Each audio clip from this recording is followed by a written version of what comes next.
My first rehab was one of those rehabs down in Florida, and I was on the Village list like for a few months leading up to that point, and I wasn't real keen on the idea of going to rehab for 3 months at that point.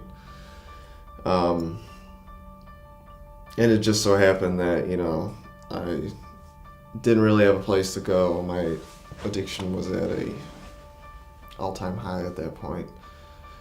So it eventually just got to the point where a spot opened up for me at the Village, and, I figured there's nothing else left to lose, so I just went.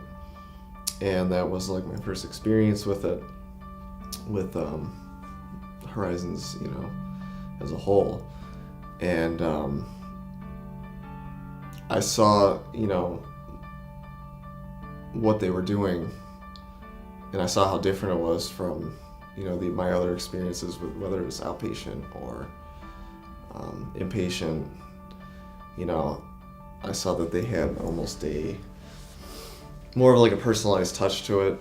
The counselors were different in the sense that they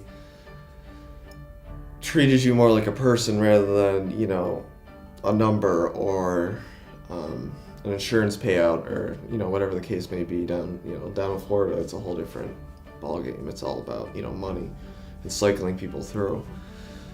And I could tell that Horizons,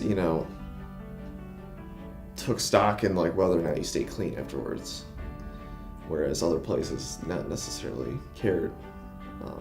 And you coming back was almost a positive to them. So, yeah, and then my mom at the same time was going to the family group. She was educating herself through the family group, which, at the time I wasn't a fan of because she was learning not to enable me. So, at the time it was frustrating, to say the least.